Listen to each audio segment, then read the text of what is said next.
आपण आलेलो आहोत शासनाअंतर्गत, महाराष्ट्र शासनाअंतर्गत येणाऱ्या येवल्याच्या पैठणी केंद्रामध्ये.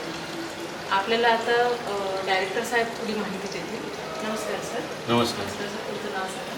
प्रवीण पहिलवान. सर, तुम्ही काही माहिती देऊ शकता का? हो, चालेल ना. पैठणी महाराष्ट्रात सगळ्या गृहिणींचा म्हणा किंवा स्त्रीचा अगदी आवडता विषय. बरोबर. तर कृपा करून जसं सांगा मला की आपण पैठणीच्या इतिहासाबद्दल थोडंफार सांगा. ओके. पैठणीला आहे ना, या पैठणी साडीला खूप जुना इतिहास आहे. सुमारे 2000 वर्षाची ही कला आहे. आणि तुम्ही ज्या ठिकाणी आलात, तुम्ही येवला शहराच्या या अंगणगाव येथे असलेल्या येवला पैठणी पर्यटन केंद्र, जे इथले आमचे सन्मान्य मंत्री महोदय मान्य नामदार श्री छगनरावजी भुजबळ साहेब यांच्या संकल्पनेतनं हे येवला पैठणी पर्यटन केंद्र तयार झालेलं आहे.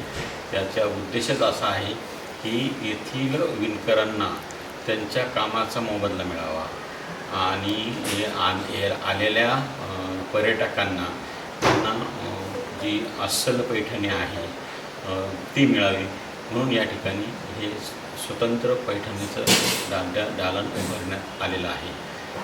साधारणतः 350 वर्षापूर्वी राजे रघुजी बाबा यांनी ह्या येवल्याची स्थापना केली आणि तेव्हा त्यांनी स्थापना करत असताना पैठणवरनं विणकर या ठिकाणी आणले. मग त्याच्यात सर्वच जाती धर्माचे, परंतु एक ह्या व्यवसायामध्ये असलेले एक 4-5 समाज जो आहे, समजा क्षत्रिय समाज आहे, मग क्षत्रिय आणले, कोष्टी आणले, नागपुरे आणले, असं. तर ह्या येवल्याची जर तुम्ही रचना पाहिली तर त्या ठिकाणी जे गल्लींचे नाव आहेत ना, ते देखील असे आहे की खत्री गल्ली, कोष्टी गल्ली, साळी गल्ली, हा साळी समाज पण याच्यामध्ये आहे. हा आणि तो समाज आजही पिढ्यानपिढ्या पैठणीच्या विणकामाचं काम करतो. अजूनही करतायत, ते चालू आहे. हो हो हो.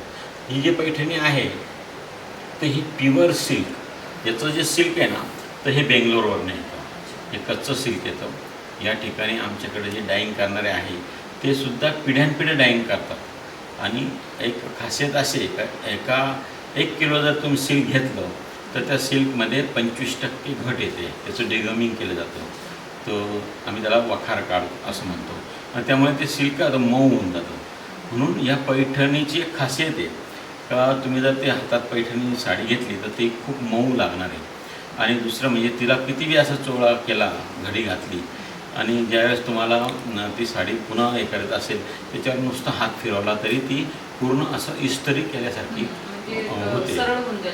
वळा दिसणार नाही. बरोबर आहे.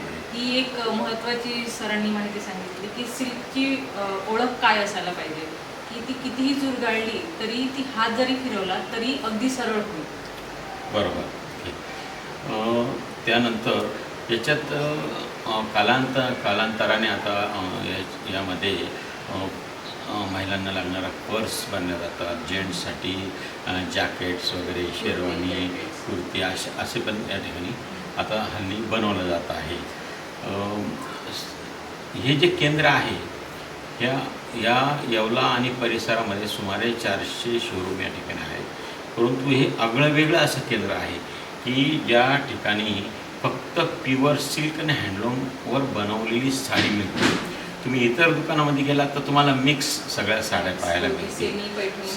सेमी पैठणी वगैरे. हो, मशीनवर बनवली जाते, त्याला सेमी म्हणतात. आणि सेमी जी साडी ना, तर त्या साडीला प्युअर सिल्क नसतं, ती मशीनवर बनवलेली असते आणि ते आर्ट सिल्क असतं. म्हणून जे कस्टमर आहे, समजा या परिसरातलं असलं तर त्याला थोडीफार माहिती आहे. परंतु इथून बाहेर जर म्हटलं तर त्यांना सेमी आणि ओरिजिनल याचा ही खरंच ही बेसिक माहिती खूप लोकांना नसते. आणि त्यामुळेच जसं तुम्ही आता 2 साड्यातला फरक सांगितला, तशाच साड्या पैठणी म्हणून विकल्या जातात बाहेर. ओके, बरोबर. ही खरंच लक्षात घेण्यासारखी बाब आहे की शासनाने त्यासाठीच हे दालन उघडलं आहे की फसवणूक कमी झाली पाहिजे. आणि आपण जे काय म्हणतो हातमाग उद्योजक आहेत त्यांना चालना मिळाली पाहिजे. आणि महाराष्ट्राची संस्कृती आहे एवढी चांगली, म्हणजे तुम्ही बघा एवढी सुंदर कला, की हिची जपवणूक झाली पाहिजे. आणि खरंच स्तुत्योपक्रम आहे हा. त्यात आता असं आहे का, येवल्यातली जी दुकान आहे ना, तर ती स्पष्ट सांगतात ही सेमी आहे, ही ओरिजिनल आहे. परंतु येवल्याच्या बाहेर देखील पैठणी म्हणून बोर्ड लागलेले आहे. तिथं मात्र गॅरंटी नाही तिथे का guarantee लोकांना ओरिजिनल पैठणी मिळेल का, ती शाश्वती आपल्याला देता येत नाही असं. तर आपल्याला जर तुम्हाला ओरिजिनल आणि सेमी पैठणीचा जर फरक पाहायचा असेल तर मी तुम्हाला प्रत्यक्ष ते दाखवतो.